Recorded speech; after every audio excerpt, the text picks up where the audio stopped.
सो hi everyone, स्वागत है आप लोगों का हमारे इस न्यू चैनल में जिसका नाम है यूपी बोर्ड वाला। हालांकि ये चैनल पुराना हो चुका है लेकिन अभी 3 मंथ नहीं हुए हैं, वरना हम आप के बीच में आज लाइव होते हैं। हम लाइव 1 मार्च से हो जाएंगे, तो वीडियो आखिरी तक ज़रूर देखिएगा, आप लोगों को पक्का समझ में आएगा। ये पीडीएफ सर आपको नीचे एक नीले कलर का लिंक दिया होगा। वो लिंक कोई हैकर का लिंक नहीं है, वो हमारे टेलीग्राम ग्रुप का लिंक है। उस पर जैसे ही आप क्लिक करेंगे वहाँ पर ऑप्शन आएगा, आप टेलीग्राम में चले जाएंगे। टेलीग्राम में जाने के बाद में आप हमारे इस ग्रुप को ज्वाइन कर लेना और वहाँ पर हम आपसे मिलेंगे। तो ये वाली पीडीएफ भी आपको सेंड कर देंगे। आप मैसेज बस कर देना कि सर पीडीएफ सेंड कर दीजिए। ये वाली सेंड कर चुके हैं, जो ज्वाइंट थे उन्हें मिल चुकी है।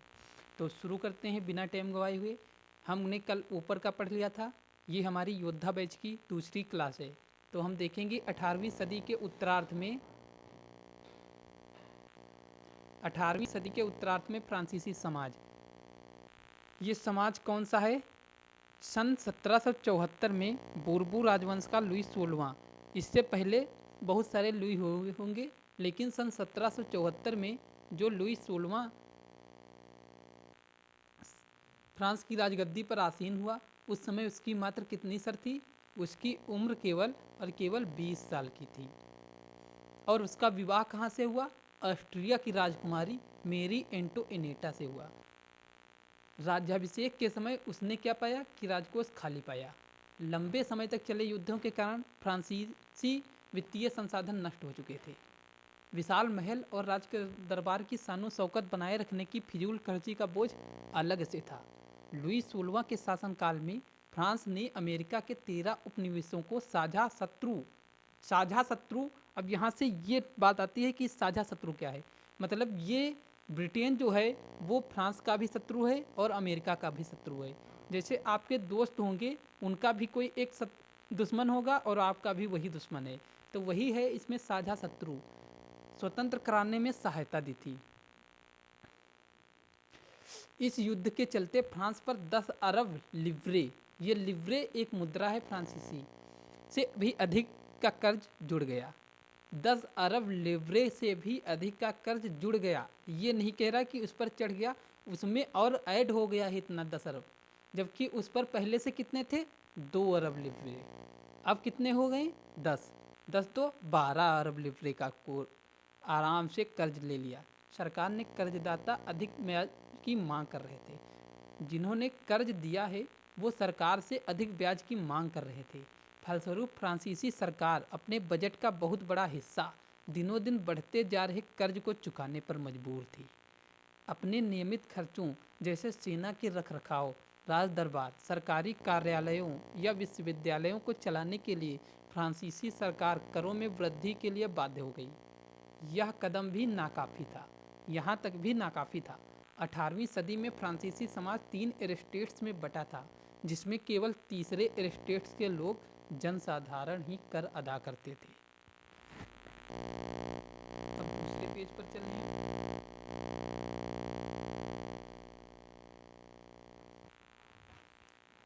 ये एक नॉलेज फैक्ट है, इसे पढ़िए। तीसरे एस्टेट्स की नेशनल असेंबली, ये क्या है? तीसरे एस्टेट्स की प्रतिनिधि स्वयं को राष्ट्र का प्रवक्ता मानते हैं। जून को तृतीय एस्टेट, कितने जून को? 20 जून को तृतीय एस्टेट्स के प्रतिनिधि वर्साय के इंडोर टेनिस कोर्ट में एकत्रित हुए। कहाँ पर एकत्रित हुए? वर्साय के इंडोर टेनिस कोर्ट में उपस्थित हुए, मतलब एकत्रित हुए, जहाँ पर इन्होंने स्वयं को नेशनल असेंबली घोषित कर दिया। इन्होंने यह प्रतिज्ञा ली, जब तक सम्राट की शक्ति को कम करने वाला संविधान नहीं तैयार हो जाएगा तब तक असेंबली भंग नहीं होगी। तृतीय एस्टेट्स का प्रतिनिधि मिराब्यो एवं आबे सीए, ये पता नहीं यार कौन कौन से नाम, मिराब्यो एवं आबे सीए ने किया। ये सामंती विशेषाधिकारों वाले समाज का उन्मूलन चाहते थे। आबे सीए मूल रूप से पादरी थे। पादरी अभी समझाएंगे कौन है। उसने तीसरे एस्टेट्स क्या है, what is the third estates नामक एक प्रभावशाली प्रचार पुस्तिका पैम्फलेट लिखी थी। अब देखते हैं क्या है। हाँ, अब विभिन्न वर्गों में विभाजित फ्रांसीसी समाज सामंती व्यवस्था का अंग था। प्राचीन राजतंत्र का प्रयोग सामान्यतः सन 1789 से पहले के फ्रांसीसी समाज और संस्थाओं के लिए होता था। सर ये पेन देखिए, हाँ दिख रहा है, ये पेन हमने खुद बनाया है क्योंकि आप लोग मदद नहीं कर रहे हैं।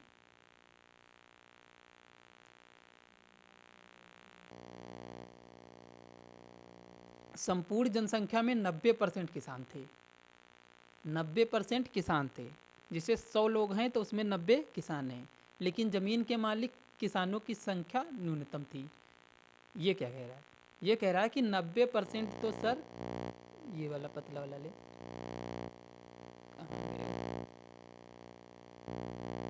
90% ओनली कौन है? किसान। लेकिन ज़मीन किसके पास, कितने परसेंट के पास है? केवल और केवल न्यूनतम संख्या थी। ये नहीं दिख रहे हैं कितने हैं? लगभग 60% ज़मीन पर कुलीन, चर्च और तीसरे एस्टेट्स के अमीरों का अधिकार था। नींद यार लग रही है, अब यार कल पढ़ाएंगे। तब तक के लिए धन्यवाद।